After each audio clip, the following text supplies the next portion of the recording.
The deputies moved back and forth between Karen and me, as though they were refereeing a fight neither of them wanted to be caught in, scribbling notes while she carried on with her performance, her voice rising with every sentence as though volume could replace truth. And I could see one of the deputies fighting not to roll his eyes when she described how I chased her down with a deadly machine, words that sounded absurd even in her own mouth, but that she delivered with so much conviction they almost seemed plausible if you didn't know the woman. I stood with my arms crossed, trying not to let the anger in my chest spill out. But every time she pointed at me, clutching her arm like it had been shattered, I felt the injustice burn deeper. Because if anyone had nearly been destroyed in that collision, it was my livelihood, the machine that stood between me and bankruptcy. Yet here she was crying like she'd barely escaped with her life. The deputies finally turned to me and asked me to explain what happened.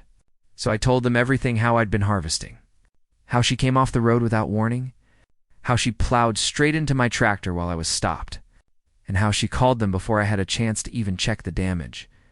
I walked them over to the skid marks in the gravel, pointed out how her SUV's tire tracks left the pavement and veered into my drive, how the angle of impact showed her car hit me and not the other way around.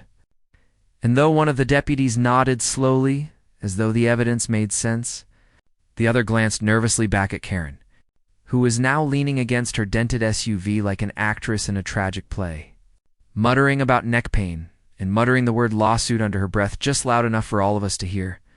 When they asked why she drove into my field, she spun the story with such wild creativity that I almost laughed, if I hadn't been so angry she claimed she was.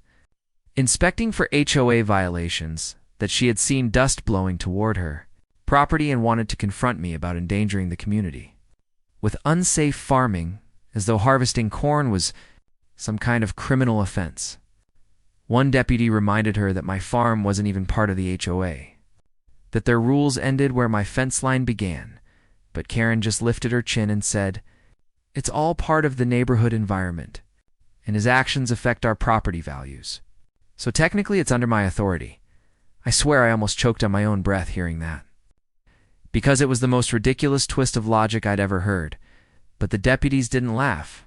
They just kept writing, and that silence worried me more than her words. They finally separated us, one taking me aside near the tractor and the other staying with her. And the deputy who spoke to me asked in a calm but tired voice if I had any security cameras on the property. Because in situations like this, evidence was everything. My gut twisted because I didn't, at least not covering the driveway from that angle, and I told him the truth, that all I had were cameras in the barn and near the house, none of which pointed toward the field entrance. He sighed and wrote it down, and I could tell from his face that without footage, it would come down to her story versus mine. And if she was willing to cry and play the victim, I was already at a disadvantage. By then, neighbors had gathered along the fence line, whispering in groups, some of them shaking their heads at Karen's antics, others looking uncertain. And I hated how quickly rumors could spread in small towns, how one dramatic lie could travel faster than the truth. As the deputies moved to wrap up their notes, Karen pulled her final card of the day, grabbing her phone and declaring loudly enough for everyone to hear that she was going to file charges and contact her lawyer, that she wouldn't stand for being attacked by reckless farm machinery. And then she pointed directly at my tractor and shouted, "That thing is a menace. It should be impounded before it kills someone." I nearly lost it then, nearly screamed at her for daring to insult the machine that had been my family's lifeline for generations. But the deputy next to me put a hand on my arm, a silent warning not to take the bait. So I bit my tongue until the taste of blood filled my mouth. They left without arresting me, but the warning was clear: they were filing a report. And it would be up to whatever judge or prosecutor looked at it next, and the uncertainty hung over me like a storm cloud. Karen, of course, left her wrecked SUV in my drive like a trophy, hitching a ride home with one of her HOA friends who had shown up just in time to witness the tail end of her act. And as she disappeared, I knew this wasn't over, that she would use every ounce of her energy to spin the situation until I was the one on trial.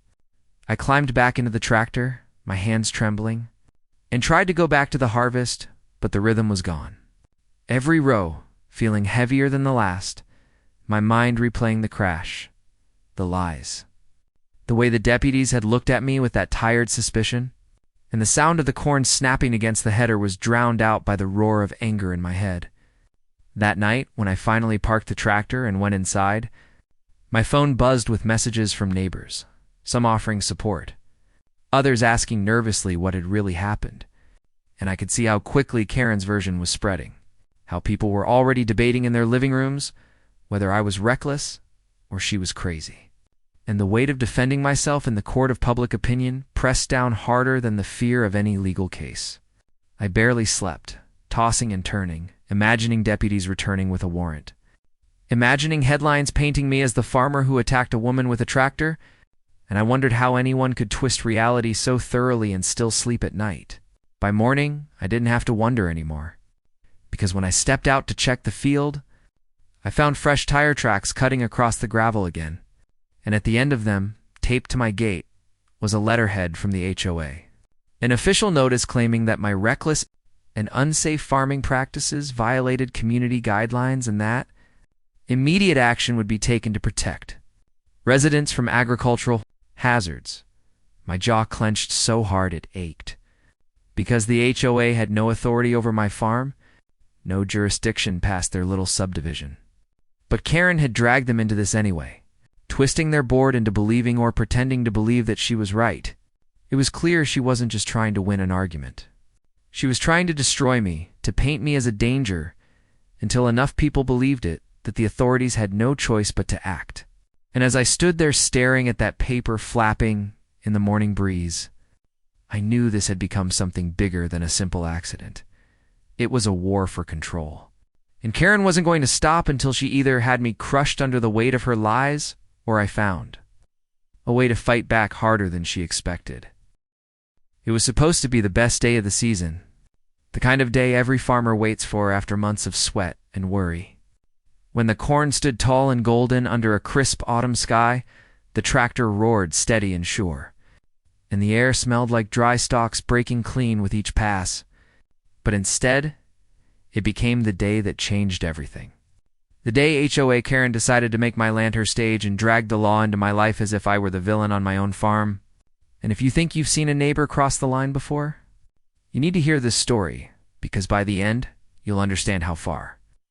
Some people will go when they think rules don't apply to them.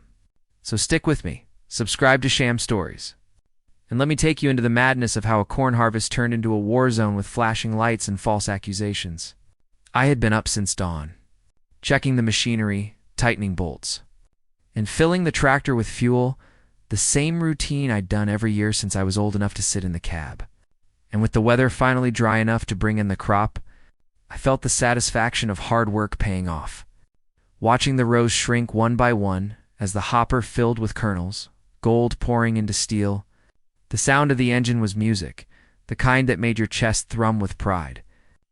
But over the growl of diesel, I began to notice another sound, sharp and impatient, like a car horn blasting where no car had any business being.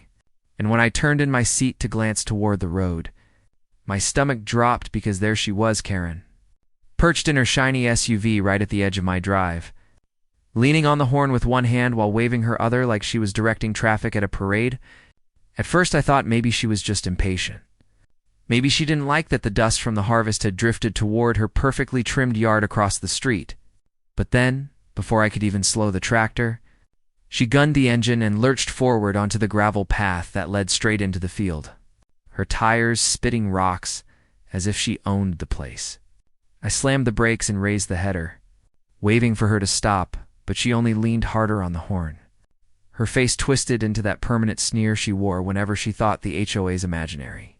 Authority extended to my farmland, and in the next instant the world seemed to slow, the sickening crunch of metal and plastic echoing through the autumn air as her bumper smashed directly into the front tire of my tractor, a sound that cut through me like a blade because I knew what kind of damage even a glancing blow could cause to machinery worth more than her whole house. Dust and corn husks flew as I jumped down from the cab, my boots hitting the ground hard, and I ran to the front, my heart pounding, expecting to see the tire shredded or the axle cracked. but by some miracle, the tractor stood strong. Only a smear of paint traded between her bumper and the steel, while her SUV's front end was bent like a crushed soda can, smoke already curling from under the hood. She climbed out with exaggerated drama, clutching her arm as if she'd been run over by a freight train. And before I could get a word out, she was already dialing her phone, screeching into it loud enough for me and half the county to hear. Yes, I need the police. This farmer just attacked me with his tractor. He rammed me on purpose. I stood frozen, mouth open, the absurdity of it too much to take in at once. Because here I was, in the middle of my own field, harvesting my own corn, when she had driven headlong into my tractor. And now, she was playing the victim like some damsel in distress.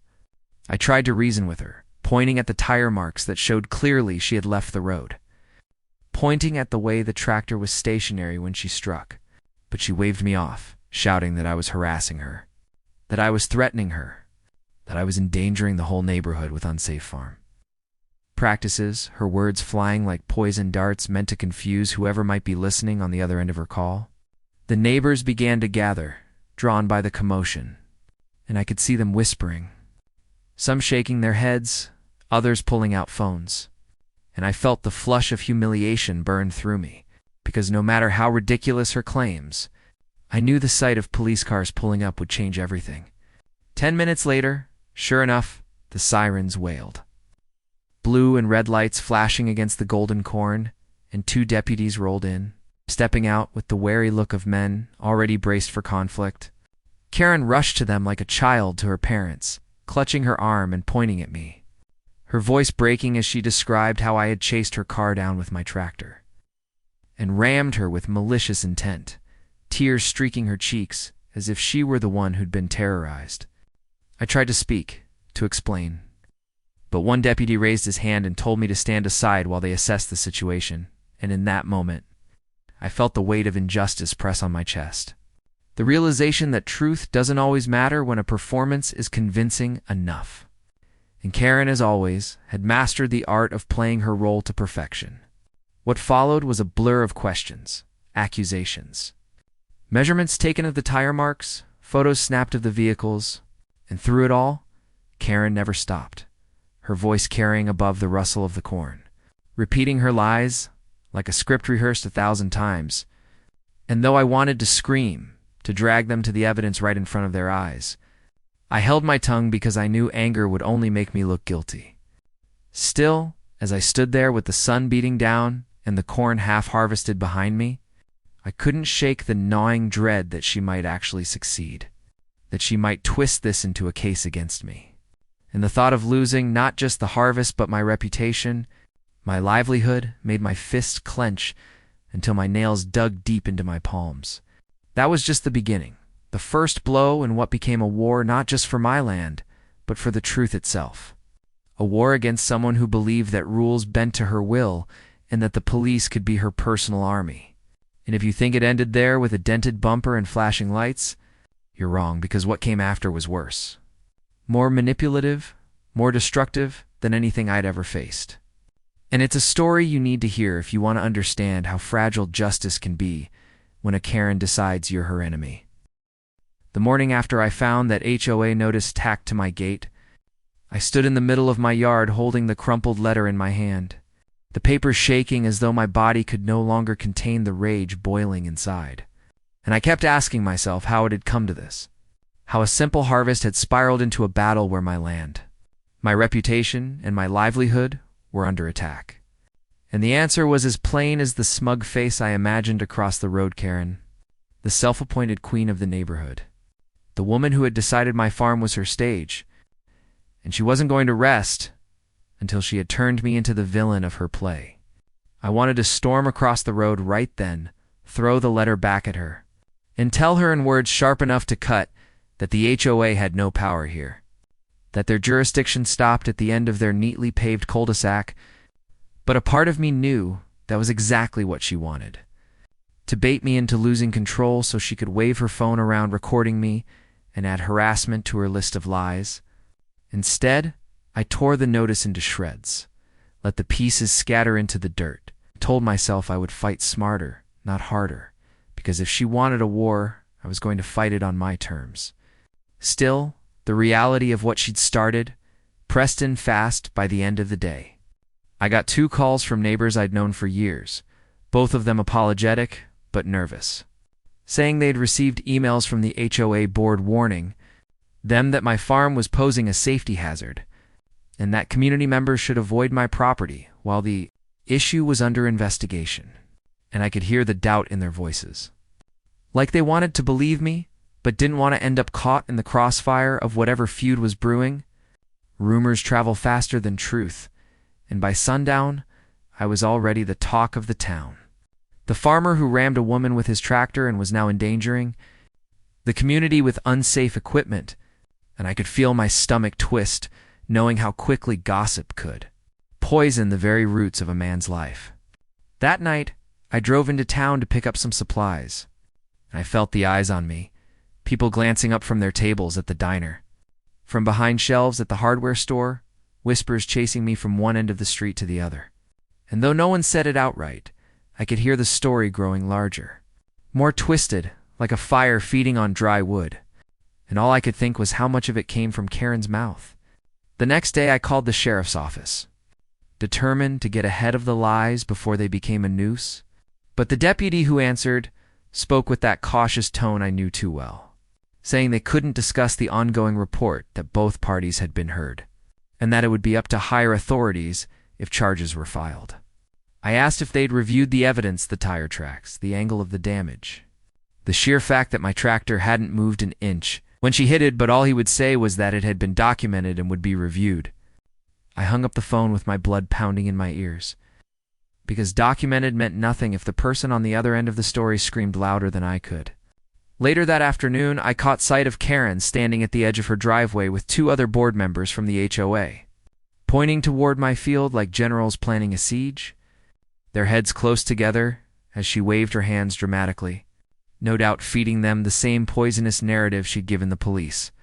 And I wanted to walk over and shout the truth at them, but instead, I stayed back, watching, because I wanted to see how far she was willing to take it. The answer came that evening when I returned from the barn to find 3 SUVs parked just outside my gate, their engines idling, and a small crowd of HOA members gathered in the gravel, clipboards in hand, snapping pictures of my equipment, my fences, even the piles of corn husks I'd left to burn later. And when I stormed over demanding to know what they were doing, one of them, a man with a slick haircut and a voice as oily as his grin, announced they were conducting a safety inspection on behalf of the association. I laughed right in his face, told him they had no authority on my land, and ordered them to leave, but Karen, standing just behind him with her arms folded, smiled that smug little smile and said, "If you have nothing to hide, then why are you so nervous about us documenting the hazards?" I swear, for a moment, I thought about dragging the whole lot of them off my property myself. But I knew that would play right into their hands. So instead, I pulled out my own phone, started recording, and told them flat out they were trespassing, that I'd call the sheriff if they didn't leave immediately. That finally did the trick. They huffed and muttered, herded back into their SUVs, and drove off. But not before Karen leaned out her window and shouted, "This isn't over, you'll regret trying to intimidate us." The words hung in the air like a threat, and as their taillights disappeared, I knew she meant every syllable. That night, lying awake, staring at the ceiling, I realized I couldn't just react to her games anymore. Couldn't just wait for the next attack, because she was trying to wear me down bit by bit, to turn my own neighbors against me, and if I let her keep the upper hand, I might lose everything before the truth had a chance to matter. So I decided to fight back in the one way she couldn't spin: evidence. The very next morning, I drove into town, bought 6 security cameras, and spent the day mounting them across my property at the gate, by the drive, along the field entrances, even in the barn, every angle covered, every move recorded. So the next time she tried to twist the story, I'd have proof in hand. As the sun set, I felt a little of the weight lift off my shoulders, knowing I'd finally taken a step to protect myself. But deep down, I also knew Karen wouldn't slow down just because I'd put up cameras. If anything, she'd see it as a challenge, a dare for her to outdo herself, and part of me dreaded what the next move would be. I didn't have to wait long to find out, because 2 days later, as I was hauling grain to the elevator, my phone buzzed with a message from a neighbor, a blurry photo of Karen standing in my drive again, this time with a tape measure in hand, measuring the width of the gravel like she was planning to redraw the property lines, and the caption below it read, "She's telling folks you've encroached on community land." My grip on the steering wheel tightened until my knuckles went white, because this wasn't just about lies anymore. This was about rewriting reality itself, about erasing the boundaries that had been there for generations. And I knew then that the fight wasn't just about clearing my name. It was about protecting the very ground I stood on. The photo of Karen in my driveway with that tape measure burned in my mind all night. And by morning, I was pacing the kitchen floor, trying to figure out how far she would really go and what her endgame was. Because it was one thing to spread rumors or cry wolf to the police, but it was something else entirely to stand on my land and pretend she could redraw the boundaries of property lines that had been established long before her subdivision even existed. And as much as I hated to admit it, a part of me worried she might actually convince enough people to believe her. Because in a small town, perception sometimes mattered more than deeds, and a lie repeated enough times could begin to feel like the truth. I decided to take the offensive. So I gathered every document I had, deeds, maps, survey records, and drove straight to the county office where the clerk, a gray-haired man who'd known my family for decades, listened patiently as I explained what Karen was doing. He pulled out the files, unrolled the surveyor's maps, and laid them across the counter, pointing with his pen as he confirmed in a steady voice that the boundary lines had never shifted, that the driveway, the field, and every inch of land Karen was suddenly claiming belonged fully to me. And though the relief of hearing it should have been enough, I knew it wouldn't stop her, because people like Karen didn't need facts. They needed attention and power, and the truth was just an obstacle to bulldoze on their way to control. Armed with copies of the documents, I returned home and posted one right on the gate. A clear sign with the county stamp proving the land was mine, thinking maybe, just maybe, it would shut her down. But the very next day, she came storming over with 2 HOA board members in tow, waving her own stack of papers that looked suspiciously like printouts from some online template, declaring in her shrill voice that she had proof of her claim and that my field was encroaching on community land. The board members, clearly uncomfortable, shuffled their feet and muttered about needing to review both sides, and though I shoved the official county documents into their hands, I could see how her relentless energy made them lean her way. Because while I had the facts, she had the fury. And sometimes fury drowns out everything else. That evening, the situation escalated when I discovered a fresh set of tire tracks cutting across the far side of my field. Tracks that led to where several corn stalks had been trampled and a makeshift sign hammered into the dirt reading, "HOA property no, trespassing." And the sight of it nearly drove me to my knees with rage. Because it was one thing to argue over paper, but another to deface my land like some child marking territory. I ripped the sign out of the ground, snapped it over my knee, and stared at the horizon where her house stood like a fortress across the road. Lights glowing in the windows, and I wondered if she was laughing at me in that moment, proud of the chaos she had sown. That night, I sat on my porch with a thermos of coffee, watching the dark road, waiting for another intrusion. And sure enough, near midnight, a pair of headlights appeared, creeping slowly along the edge of my fence, and I recognized the vehicle instantly. It was Karen's SUV, freshly repaired, crawling along like a predator circling prey. And when she saw me standing there, she stopped, rolled down the window, and shouted across the quiet night air, "This is only the beginning, farmer. You can't stop progress." Her words echoed, taunting, and I clenched my fists, biting back the urge to storm across the road, because I knew if I did, she'd call the police again. Spin another story, and I refused to hand her that weapon. Instead, I raised my phone, snapped a picture of her sitting there, and called the sheriff's office myself, reporting trespassing and harassment. And though the deputy who eventually arrived seemed reluctant to get involved, he did warn her to stay off my property, but the smirk on her face told me she wasn't intimidated. Only amused, as though she thrived on the very conflict she created. By the end of that week, word spread that Karen had officially filed a complaint, not just with the HOA, but with the county zoning board, claiming my unsafe farming practices were a threat to the subdivision. And though the zoning officer I spoke with admitted it was nonsense, procedure required them to investigate, which meant an inspection scheduled for the following Monday. It felt like death by 1,000 cuts. Each petty move forcing me to waste time and energy, proving myself innocent of things no sane person would believe. And I could see what her strategy really was: wear me down, bleed me of time, of money, of energy, until I either made a mistake or simply gave up. But giving up was never an option for me, not on this land. Not with my family's legacy in the soil. So I doubled down, documenting everything, keeping logs, saving photos, even installing more cameras. Determined that when this war finally reached a tipping point, I'd have the arsenal to prove every lie she told. Still, no amount of preparation could stop the next stunt she pulled, one that turned the slow burn of our feud into an inferno.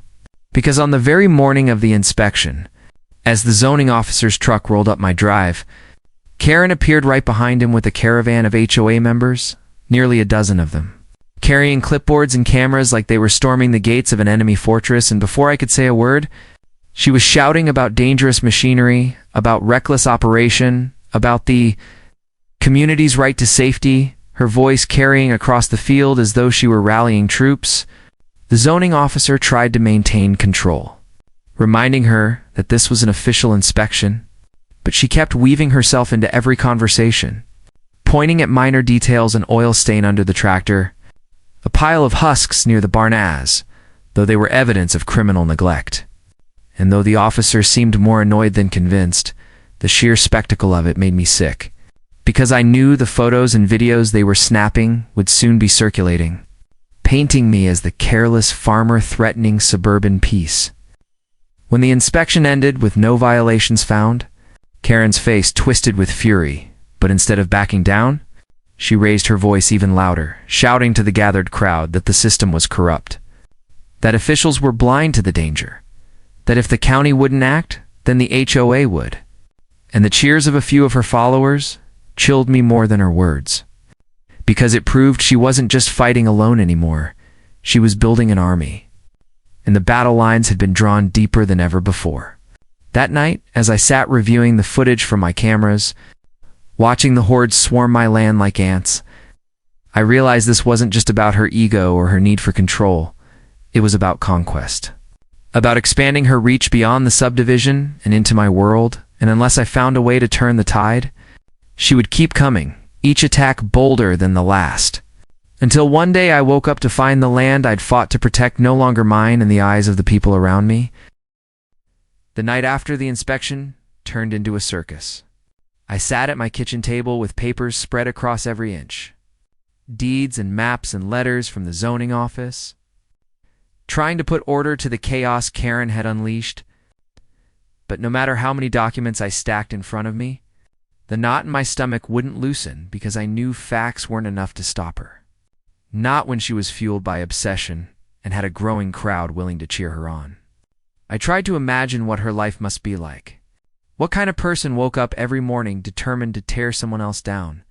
And though part of me pitied her emptiness, the bigger part burned with rage, because she had chosen me, chosen my farm, my family's work, as the target of her campaign. And I couldn't sit back and let her dismantle it piece by piece. The next morning, I drove into town to meet with a lawyer, a man named Harris who had handled land disputes before, and I laid the whole story out on his desk, from the collision in the field to the HOA letter to the inspection fiasco. And though he shook his head with disbelief at some of it, he didn't laugh the way I'd hoped. He just leaned back in his chair with a grave look and said, "She's not playing at this if you don't fight back now. She'll bury you in paperwork and allegations until you're too tired to resist." He advised me to file a formal harassment complaint, to seek a restraining order if she set foot on my land again, and to prepare for the possibility of civil court, because from the way she was escalating, lawsuits were only a matter of time. I left his office with a folder full of instructions and a sinking feeling in my gut. Because while I wanted to believe justice would protect me, I'd already seen how quickly her lies could spread. And I knew it would be a long, ugly road before the truth cut through the noise. Back at the farm, I tried to throw myself into work, hauling grain, mending fences, repairing machinery, but every task felt heavier with the weight of her shadow looming across the road. And sure enough, by the weekend her next move came crashing down like a hammer. I woke Saturday morning to the sound of laughter and voices carrying across the fields, and when I stepped outside, my jaw dropped. Dozens of tents and campers had sprung up on the open lot next to her house, a sea of nylon and canvas. And people I didn't recognize were milling about with lawn chairs and coolers as though some festival had come to town. At first I thought maybe it was just a neighborhood gathering, some ill-conceived HOA event, but as I walked closer to the fence line, I realized the tents didn't stop at her property, they spilled onto mine. Campers parked half on my field, grills set up where my corn had just been harvested, and kids running through my rows like it was a playground. I stormed across the road, demanding to know what was going on. And there she was, standing proudly with a megaphone in hand, announcing to the crowd that this was the HOA Harvest Fair, an event to reclaim the HOA's shared land from unsafe practices. And when I shouted that they were trespassing, she smirked and said, loud enough for everyone to hear, "Actually, farmer, this is community property now. You've had your fun, but it belongs to all of us."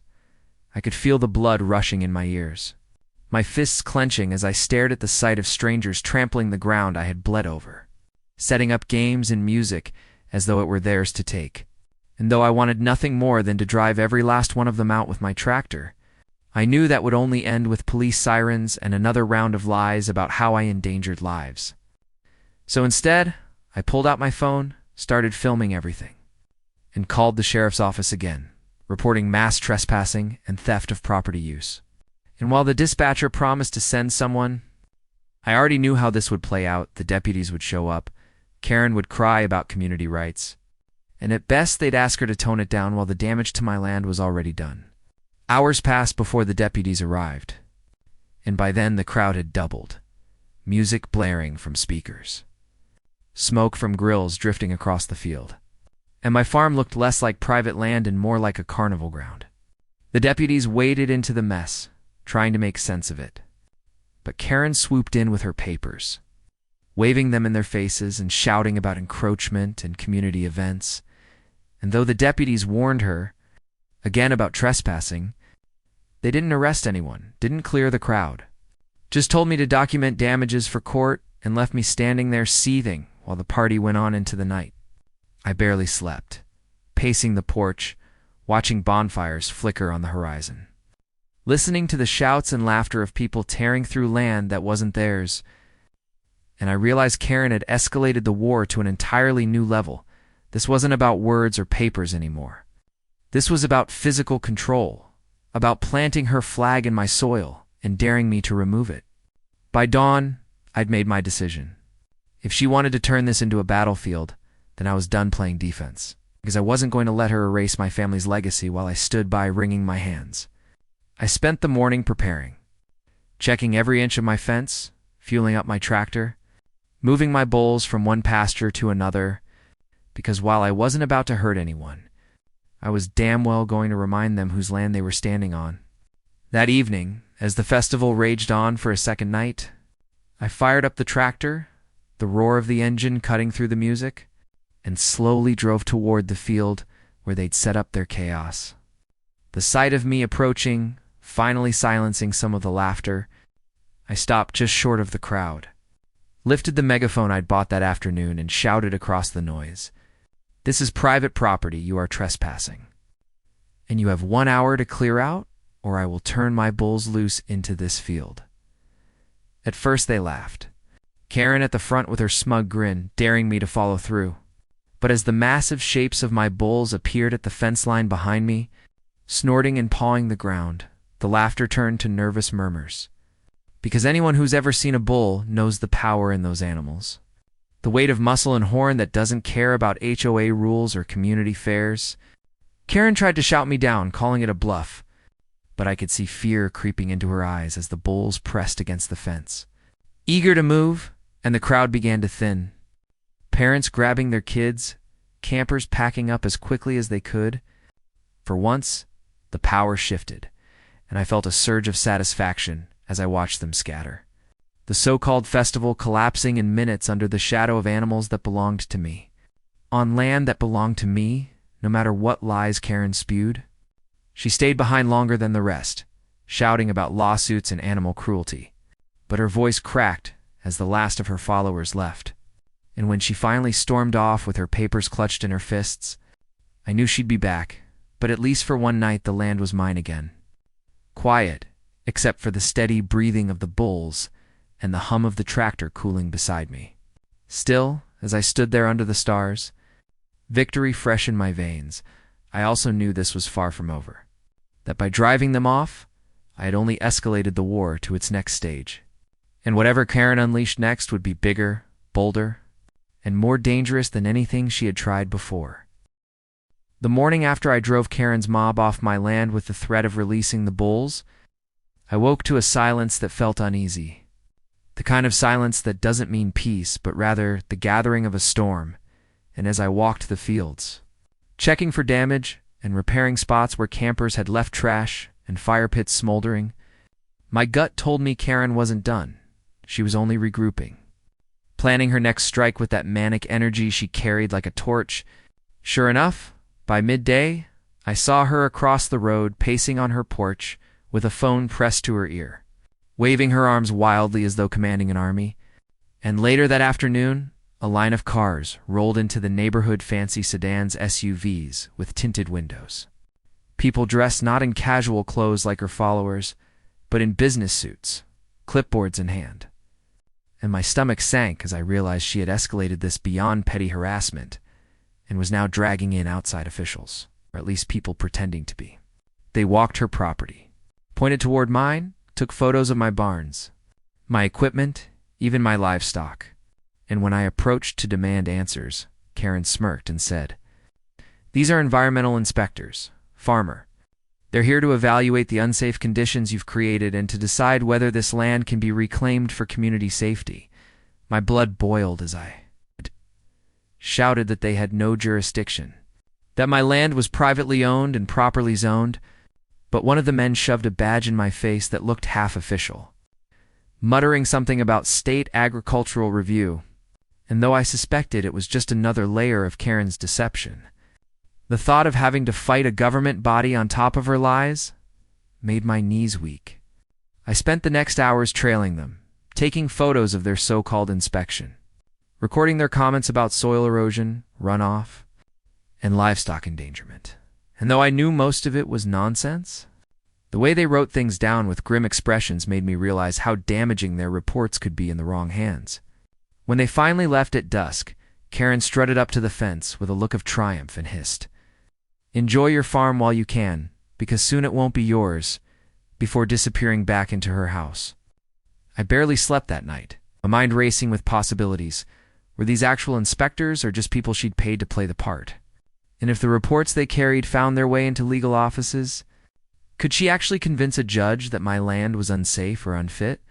The uncertainty gnawed at me until dawn, when I decided I couldn't wait for her to dictate the next move. I had to gather my own evidence to fortify myself legally and physically against whatever she unleashed.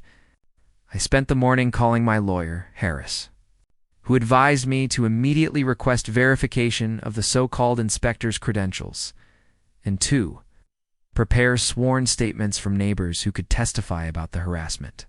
And I drove into town again to meet him, clutching the folder of photos and videos I'd taken the night before. Harris looked through them with a frown, muttering that it reeked of fraud, and promised to begin filing motions for injunctions to stop further interference. But he warned me again that Karen's tactics, however ridiculous, were effective at wearing people down. And the fact that she had mobilized not just neighbors, but now outsiders, meant she was escalating toward something bigger. Something designed to either bankrupt me in legal fees or force me into a mistake she could exploit. I returned to the farm with renewed determination, walking my fences again, checking my gates, watching Karen's house like a hawk. But the real gut punch came later that week when official-looking letters began arriving in my mailbox, stamped with government seals and filled with jargon about land assessments, possible environmental violations, and scheduled hearings. Some were legitimate, filed through the county office, and others looked suspicious, filled with odd phrasing that hinted at forgery. But either way, they forced me into defense mode, spending hours drafting responses, forwarding documents to Harris, and rearranging my work schedule to accommodate meetings and phone calls. Meanwhile, Karen relished every moment, standing on her porch sipping iced tea, shouting across the road about how justice was finally coming, how my reckless farming was endangering the community, and how she would see to it personally that the land was repurposed into safe communal space. Her words lit a fire in me, because this wasn't just about her hatred of me anymore. It was about erasing everything my family had built, the sweat and sacrifice of generations that had tilled this soil, fed this land, and held it together when others gave up. I refused to let her rewrite that history into a caricature of danger and negligence. So I doubled down on my work, polishing the fields until they shone, repairing fences until they looked brand new, documenting every safety measure I had in place. Because if she wanted a war of appearances, I would show her that I could outshine every false claim she lobbed. Still, the stress was mounting, and as days turned into weeks, I felt the weight of constant vigilance wearing on me, the tension settling into my shoulders, the worry creeping into my sleep, but I couldn't stop. Not when she was still plodding across the road. Then, one evening, as the sun dipped low and I was hauling hay bales into the barn, I heard the sound of engines loud, heavy. Not just one, but many, and when I stepped outside, my heart dropped into my boots. A convoy of trucks and vans rolled down the road and into Karen's driveway, emblazoned with logos of news stations. Local and regional cameras mounted on shoulders, reporters spilling out like ants, and I realized she had gone national with her smear campaign. She stood in front of them, like a queen addressing her court, spinning tales about the dangerous farmer across the road, waving her papers and pointing at my fields, and though I couldn't hear every word, the sight of cameras turning my way made my stomach churn. Because now her lies weren't confined to gossip or HOA newsletters, they were broadcast to the world.